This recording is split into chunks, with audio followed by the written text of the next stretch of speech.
People's Platform. Good evening and welcome to the People's Platform. My guest tonight is a former Sri Lanka cricket captain, a former ICC match referee and a key member of the 1996 Cricket World Cup winning team. I'm so pleased to welcome to the show Roshan Mahanama. Good evening and welcome, Roshan. Good evening, Sonali. Roshan, we meet today in a different capacity. You're the founder chairperson of the Roshan Mahanama Trust. Speak to us about this journey that you've embarked on, as well as the key focus of your trust. Sonali, we set up the trust about 14 months ago based on the work that I've been doing in the past. I also want to mention this to the viewers that it's not something that I started in the recent past. This is something that I've been doing for quite some time. Even after the tsunami, when everyone decided to go down south with my father, we set up a trust then. And we did so many projects, and our first project was in Kalamanchikude. So over the years we've been doing it, and I just thought the time was right for me to set up my own trust. People might wonder why I'm using my name, but I just thought because I have been doing it in the past and also have been able to build confidence, I thought it was important to use the name to go out and reach out to people to get their support. And the trust was formed with the intention of supporting the less privileged people. I know quite a number of people, they do that as one of their CSR projects or a celebrity responsibility, or if we want to just help people. But I felt that if I was going to set up a trust, I need to do it in a professional manner. One of the first things that we did was we got some like-minded trustees. It's run by a group of independent trustees. The bookkeeping is done by Amarasekar and Company, and the auditing is done by E&Y. Even after the first 6 months, we didn't want to wait until we finished the second cycle of the work that we do. We did the auditing completed for the first 6 months. We completed that yesterday. That's one of the things that we want to do, and to be transparent, and also we feel that we are accountable to the donors. Right. Children are disproportionately affected by the multitude of crises that Sri Lanka is going through at the moment. We hear of school dropouts, malnourishment, sexual abuse. All of this is rampant. How does your trust hope to address these issues? Sonali, we felt that when we set up the trust, we have to have a key focus area. Unanimously, everyone felt that our focus should be children. I'm involved in about 10 to 12 charities. Out of that, I function as the brand ambassador of 8 of them, right, and also function as a trustee of about 3 of the trusts. And we felt that through any of these organizations that I'm working with, at the end of the day, the person or the people who suffer are the children. So I feel that's our future. That's where we need to support. And we have identified areas, key areas that we should focus on. We've got 4 pillars. We want to give a solid education. If they require support, we get requests, and if we do have funds, we help them in their education. Then we look into their health and well-being. Right. That again, we focus on kids with disability or children with pediatric, or the focus area is pediatric cancer. Also creating a safe and secure environment for these children, and I'll talk a bit about the work that we do in those areas. And also we have something called emergency intervention to support people in periods like what we are going through right now. For the last 8 to 10 months, we've been supporting the cardiac ICU of the Lady Ridgeway Hospital by buying them consumables, as well as providing them with key medicines that they require. We work closely with those doctors. So these are the key areas, and whenever we have a fundraiser, we allocate funds for these areas for us to use in as and when it's needed, or as and when we get a request. So the education side comes under emergency intervention, but if we talk about health and well-being, I'm part of Sri Lanka's first Center of Excellence for Kids with Disability. It's called IATI. It's at the Faculty of Medicine in Ragama. It's a public-private partnership, a 550 million rupee project. We made it a reality and opened it about 3.5 years ago. It's up and running, and we have about 12,000 children who are registered up to now. But it's not about building these centers, it's about sustaining and running. And through my trust, we try to raise funds to support, and recently we supported IATI as there was a requirement there. Also, I'm part of Sri Lanka's first pediatric palliative care center. It is walking distance from the Apeksha hospital. We opened it on the 29th of this year. When we embarked on the journey, the estimate was 430 million. When we completed it, it was 860 million. We are still short of about 50 million rupees to settle some of the bills. But there again, it's all about sustaining and running. So through my trust, we try to raise funds, and out of a project that we do, we allocate funds to support as and when they need our support. And also that's under health and well-being, creating a safe and secure environment. Children being abused, that's something that is increasing by the day. We have already got a couple of donors to build Sri Lanka's second center for children who've been sexually and physically abused. That will be at the Karapitiya hospital. That again will be a public-private partnership, and we'll build and we'll hand it over to the hospital for them to run. We will be laying the foundation stone for that on the 4th of January, that's next month. So that comes under creating a safe and secure environment. So we try our best to keep these children comfortable in whatever way we could. And the identified areas, what we thought was that areas, these are some of the areas that people don't focus a lot. And also during my overseas travel in the recent past, some come up to me and say that, okay, I want to support a hospital or a project in the north. Some want to support a project in the east and maybe in the south. But I say, I want to support Sri Lanka. So wherever there is a requirement, I don't mind taking it to these places. And with Lamapiya, so that's the center for children who've been sexually and physically abused, we have only one now. That's at again the Faculty of Medicine in Ragama, but technically they have to have 9 centers in the country, one in each province. If and when we make this project a reality, I feel we might be able to get some support to build some centers at the other provinces as well. Okay, how has the reception been for the trust so far? You have also spoken about the trust, engaged in fundraising tours overseas. Speak to us about that as well. Our first fundraising project was in Dubai. That was in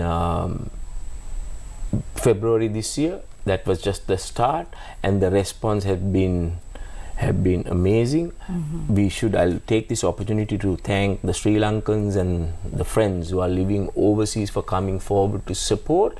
I feel, Sonali, from my point of view, we've survived crisis after crisis after crisis is because of these people. They've never neglected the country. They've always come forward to support. And whenever I've told some of my friends, because you need someone to organize these events, they have come forward to support and organize an event to raise funds.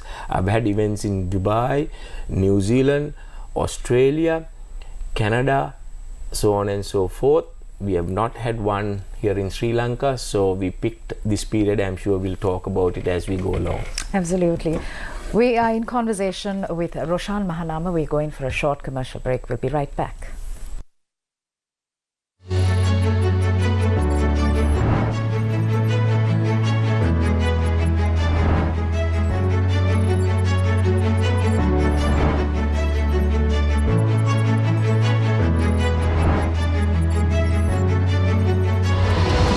The People's Platform. Inflation, exchange rates, and the rise and fall of the stock market. Bringing you insights into the business world. Watch the Business Buzz every Tuesday at 9:30 p.m. on TV1. චන්ද නෑ මුණ චන්දද අපිට කන්නවත් නැතුව කියන තැනට තමයි ඇවිල්ලා තියෙන්නේ. දැන් මේක හරිවල් ජාතික මෙහෙවරතුලින් කතා බහ කරන එය දේශපාලනයේ විය හැකි ආර්ථිකයේ විය හැකි කාලීන ප්‍රවණතාව විය හැකි. ජාතික මෙහෙවර සතියේ දිනවල උදෑසන 11ට. අභිමන් සර්ගේ කුරුළු මැඩම්ගේ ලව් හුටප්පරේ නිසා මට නම් හිතෙන්නේ මේ ඔෆිස් එක වහන තැනටම වැඩ සිද්ධ වෙනවා. අපි හම්බ වෙන්න යන්නේ ලොකු ගණදෙනුවකට.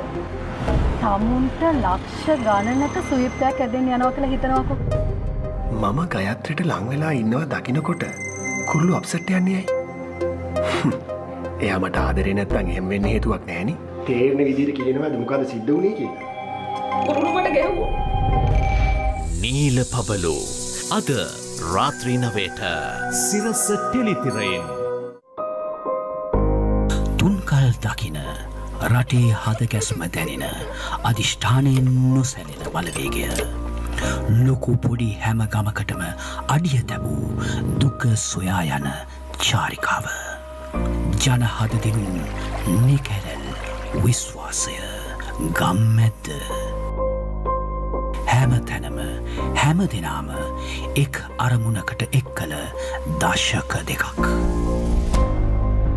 වරප්‍රසාද අහිමි අත්හල අපේම මිනිසුන්ගේ දුක වේදනාව සියසින් දැක දුෂ්කර වූවත් ජන සැනසුම දෙන නිසි සැලසුම නිවැරදි තොරතුරු සත්‍යතාව ක්‍රියාත්මක වීම මේ ගම්මැද්දේ දර්ශනයයි.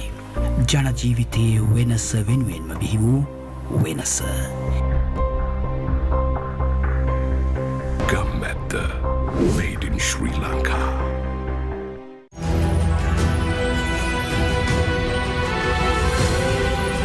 TV1 TV for life.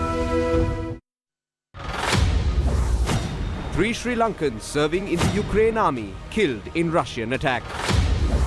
Russia-India joint venture to operate Mattala airport. Price formula to be introduced for water tariff. Parliament to meet on Sunday to approve VAT hike. Opposition alleges attempts to prorogue Parliament in a bid to dismantle Parliament committees. Father of one dead after wall collapses at Henavala Hospital in Kadugannawa.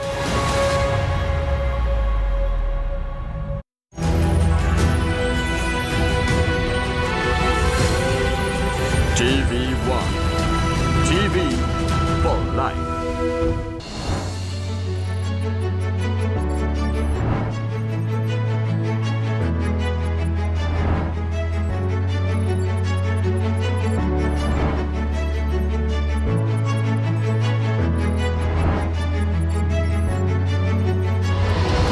The People's Platform. Welcome back. We are in conversation with the founder chairperson of the Roshan Mahanama Trust, Roshan Mahanama. Roshan, speak to us about the importance of citizens themselves recognizing that they too have a duty of care. They too have a societal responsibility, because at times it does become frustrating when successive governments don't really perform their duty by the citizen. So people tend to feel frustrated, there's a sense of apathy. But why is it still important for citizens to engage in giving, in making sure that the other person is also looked after? From my point of view, Sonali, we should not wait for governments or other institutions to start projects of this nature, the projects that I spoke to you about before. We do have a responsibility living in a country like ours. Sri Lanka was moved away from a low income earning country to a middle income earning country, I think around 2016-17.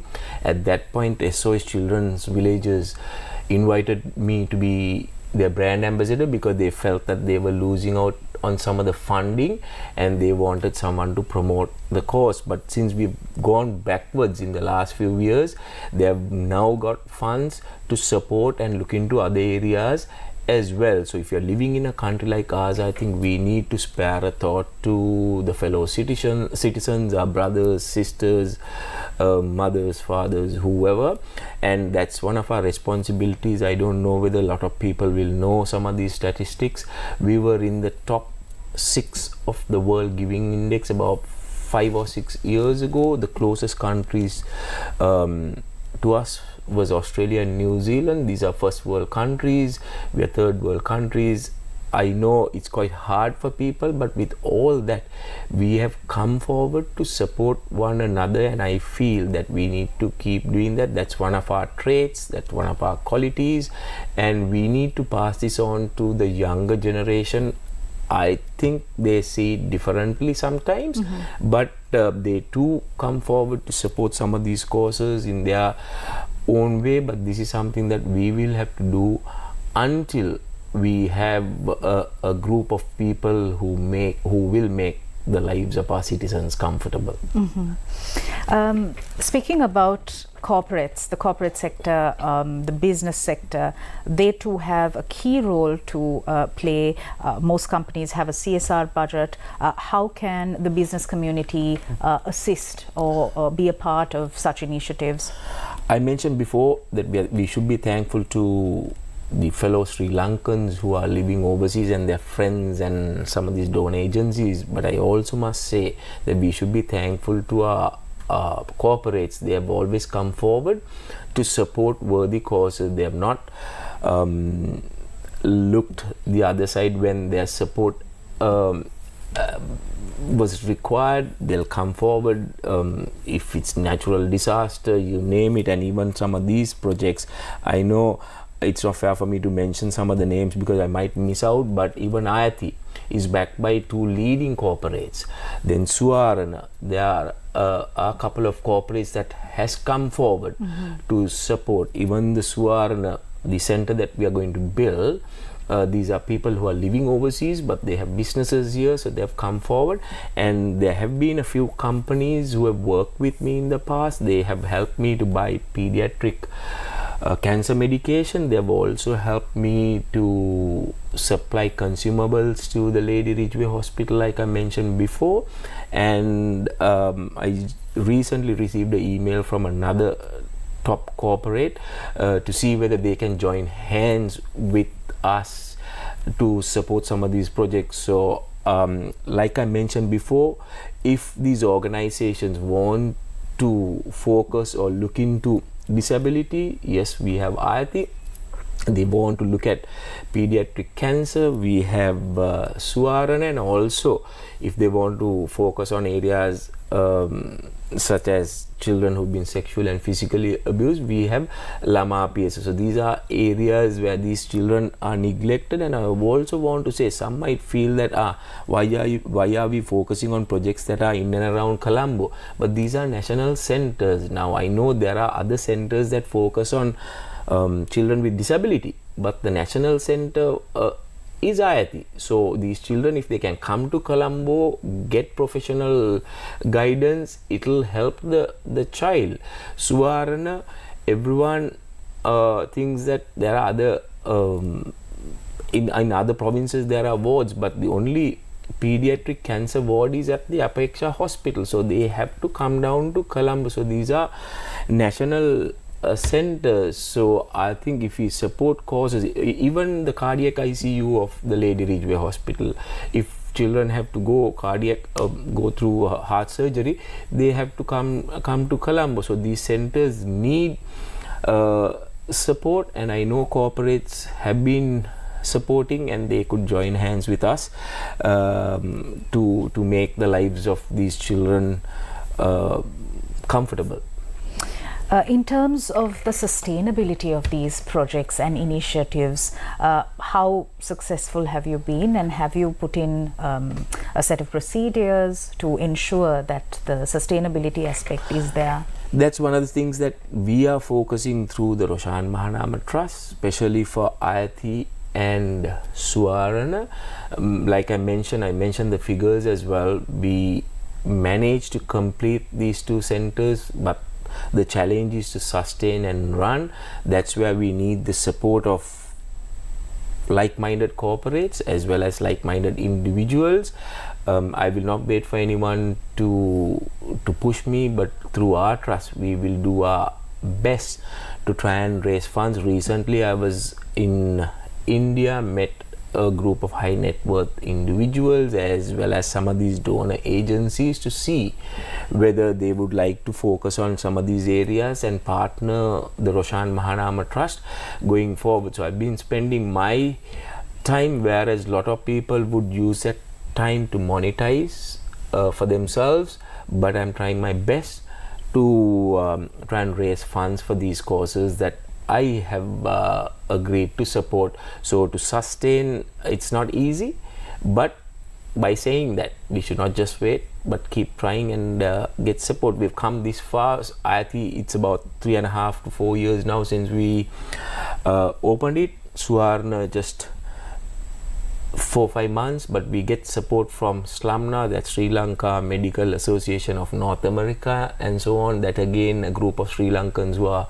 living there. And even for Suwarna, I've got 2 individuals, one from Australia, one from England. They are Sri Lankans who have come forward to fund and support. They do have their businesses. So once we build, if the corporates can join hands with us to sustain and run, that's what we are looking for. I'm also looking at donor agencies or other high net worth individuals from overseas to see whether they could support us on some of these causes. In terms of the coordination with stakeholders such as government agencies, the state itself, what is the... We need to get their support whether we like it or not. IT comes under the health ministry, right. Suwarna will come under the health ministry, so we will leave it up to the hospitals or those individuals to coordinate, but we'll give them whatever documents that they require. We'll work closely with them to see that we get the support as well. We need these government institutions also to partner us. That's why I said it will be a public-private partnership, and we have to work with them. But with some of the projects that we do, we might not partner them. But even if you go into remote places, like if you want to give school items to a school, you have to get the regional office people involved because there are certain approvals that they need to get. So but what we do is we get those institutions or those people to get the necessary approvals, but we'll back them by giving them the required documents and so on. And I must mention, whoever who's been supporting me, whoever who's been part of or who is part of my trust, they are doing a voluntary service. No one gets paid, and we want to keep our expenses to the bare minimum. There will be a certain amount that will be allocated for administration purposes. Also, there is a very long process to get charity status. We unfortunately have to allocate certain funds to be paid as taxes, but these are things that the government can help us. We are not raising funds for us, we are raising funds to be of service to the less privileged. My final question to you, the Roshan Mahanama Trust is planning its first fundraising project in Sri Lanka. Speak to us about it. We thought it was about time that we have a fundraising project in Sri Lanka. We couldn't have asked for a better period. We decided that we'll use the Christmas period.